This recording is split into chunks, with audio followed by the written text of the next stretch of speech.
Hey folks, welcome back to Let's Play Fatal Frame 2.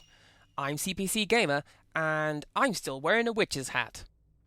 It did occur to me that I could have, given that I saved my game, I could have gone to the post-game screen and tinkered around with the costume settings, taken that off, gone back to normality, but no, I think I'm going to keep playing dress up. Anyways, in the last video, we found that we need to get a couple of keys in order to go through a locked gate. And in order to do that, we have to find, well, a couple of these little twin deity statues. And this actually brings me on to a point that I wanted to make. The first time I owned this game, this was as far as I got before thinking, you know what, this is stupid. And then I went to play something else, which ironically was probably something like Sonic Heroes, something equally as retarded as what I was thinking. So you've seen that these statues are everywhere throughout the village, and we have to search every single one of them in order to get what we're looking for. Except not, because I know where I'm going. So examine that statue for box of film, and then examine this statue for the first key. Except don't. Make sure you have some good film equipped. Then jog down and examine the statue.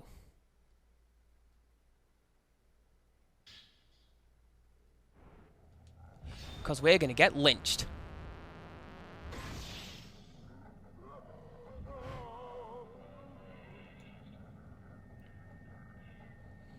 Now, it is actually possible to ignore these guys and wander away, but probably for the best that you don't, because they do tend to follow you around.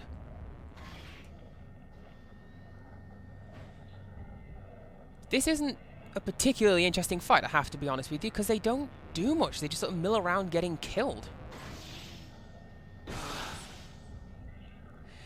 That particular picture that I took was me using the 0 function in the camera.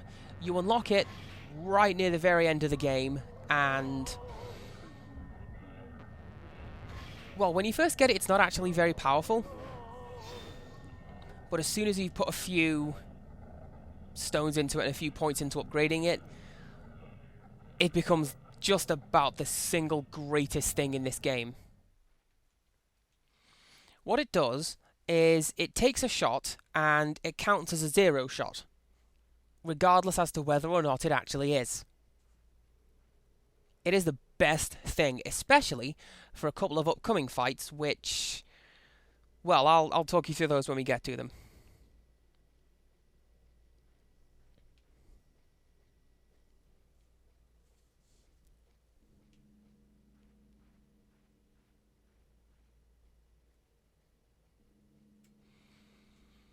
Something that I like about Fatal Frame 2 compared to Fatal Frame 1 is that they did even out the difficulty. Whereas the first game had a massive spike after the second night, this one has a nice gentle curve. What I don't like is that it gets a bit trigger happy when it throws some of the ghosts at you. And, well, that's never a good thing.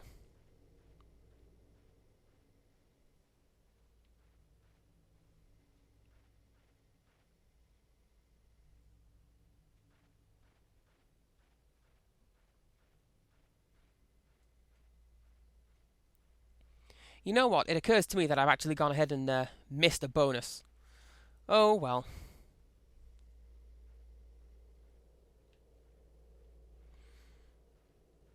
I think we'll do this, then I'll go back and show that off. Something you may notice about this LP as opposed to Fatal Frame 1 is that this one is not nearly as polished as the other one. This is largely because, well, to be honest, I've never really played this game as much as I did Fatal Frame 1. Fatal Frame 1 was a game that I got with my Xbox when I first bought it, and based on how amazing that was, I decided it'd be great if I, picked up the sequel. But for whatever reason, the sequel never really caught on with me.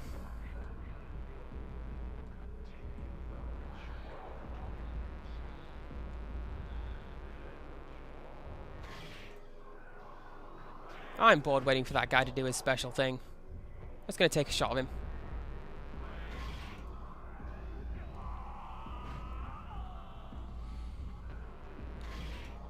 Something that I like about this game is that... Why is that health bar still there? Is there a third ghost? Yes, there is. Well, how about that? This particular fellow is a new fellow, the Sickle Bearer. And... to be honest, he's not really at all different from the Torch Bearer. He has a sickle. That's about it.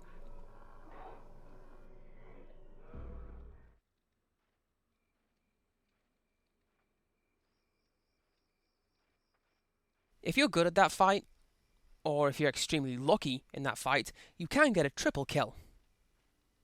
I did so in a test playthrough of this game, and it was really handy because it nets you quite a few bonus points.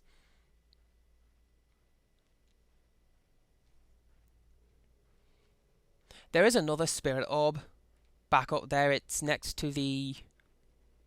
well, I'm going to call it an altar because it looks like the altar from the middle of the demon's mouth, but whatever that weird structure is, there's a spirit stone in the middle of it. I've not picked it up because we really don't need it.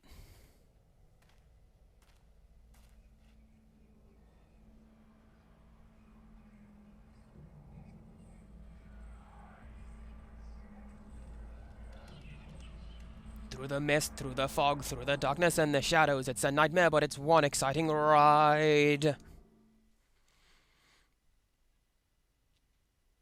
Oh yes. Yes, I went there. Now, while I will admit that I have a tremendous amount of disdain for the Disney company, what they do to other people's properties and whatnot, I will also admit that they really do know how to write a really good lynching song. Although, thinking about it, they just do really good songs, period. Well, evil songs, anyway. I mean, look at Hellfire from The Hunchback of Notre Dame. Or pretty much any song from that movie. That was a really dark movie. Anyways, we can now unlock the gate that we found. But, because I'm a bit dopey and I don't know where I'm going, we're going to head all the way back this way, and I'm going to show off a couple of things.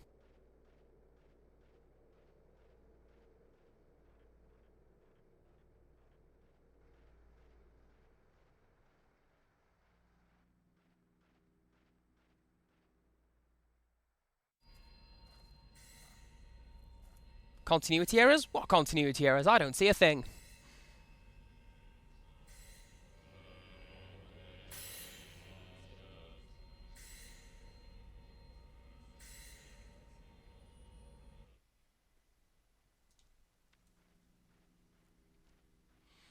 Let's continue on, go up these stairs and see what we find.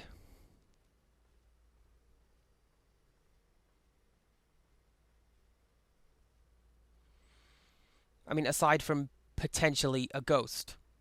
While I hate to keep harping on about it, and believe you me, I am going to keep harping on about this throughout the rest of this Let's Play, during my test play, I came up here for Man in the Dark. Again, it wasn't the biggest thing, because as you've seen, they just sort of stand around and get killed, but it still wasn't a nice thing to do. Well, the ghost next to it has identified this place as a shrine, so... well, let's go in.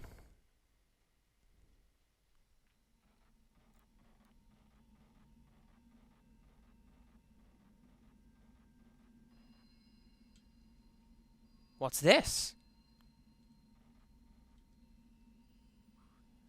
A sacred mirror in a shrine? I'll bet that's not at all important and won't become a MacGuffin in the future, which is somehow this game's past.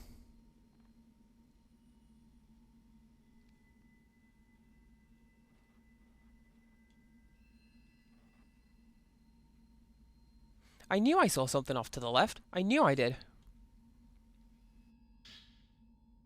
A spirit orb? Yoink, my good sir. First time you play this game, you will probably want to put that one into power. Or maybe not. Depends on your playstyle. Me, personally, I believe that the best defense is completely obliterating your enemies, so... You know, I put it into power so that I could do that more easily.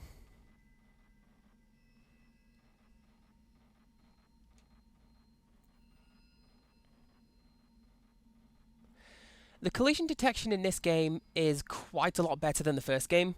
You'll have noticed that just now is the only time I've actually become stuck on something.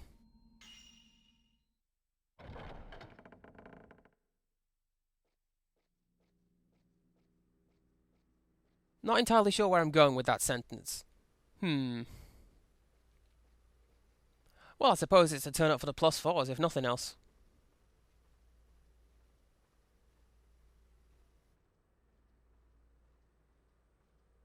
Anyways, having gone up and shown off the shrine, and picked up the spirit stone from inside the shrine, which I'm showing off. Terrible, terrible tongue twister that. Anyways, we can now go and unlock that gate that we found.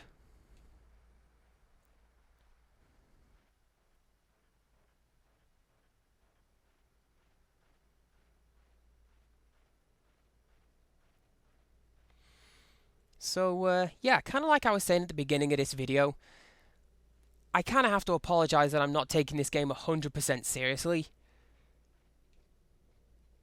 I mean, to be fair, I only crack jokes and act all smarmy and wise-ass because if I don't, then the commentary's just going to be 6.5 hours of I hate you, I hate you, I hate you, I hate you, I hate you. And really, that's not what anybody wants to hear now, is it? Well, no. The commentary will mostly be that, except for this one chapter, which will mostly just be frantic screaming on my part. And, again, nobody wants to hear that.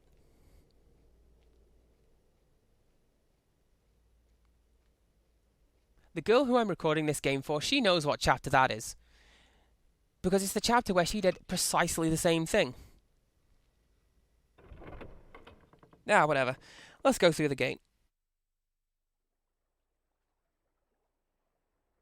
I better get a decent reward for that little side quest and not horribly mauled.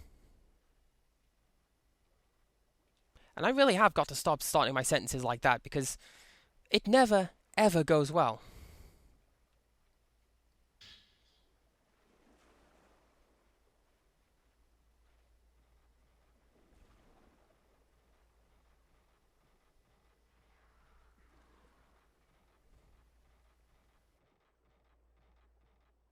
So this building over here is where our sister has gone, but, well, as with most video game protagonists,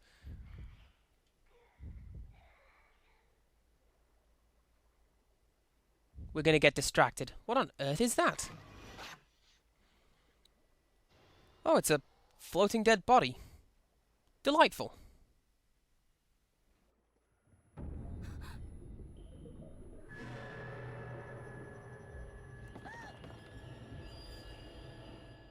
Does that look exactly the same as the first ghost that we fought? No, it doesn't. So, this is the Sunken Woman. In life, she became lost in the nearby forest and was dragged into the village by the spirits, who subsequently threw her into the lake and held her under, mostly out of spite.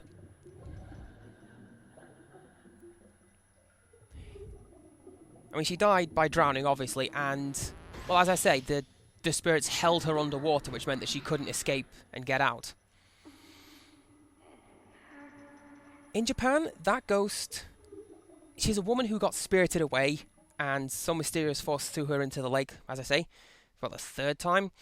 But the fact that she's not from the village explains her clothing. It's why she's wearing Western clothing, rather than anything Japanese.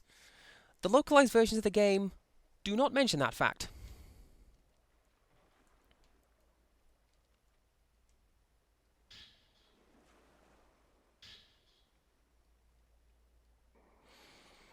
Basically, she's this game's teleporting ghost tutorial. She lunges at you, teleports, lunges at you, teleports, and so on. She does like to hide under the bridge, wherein she becomes invincible. As you've seen, we get a Spirit Stone for winning, and again, that went straight into power the first time. And the hole in the bridge is probably the cause of her death because you can see her lifeless face underneath it. Much like the author trio from the first game.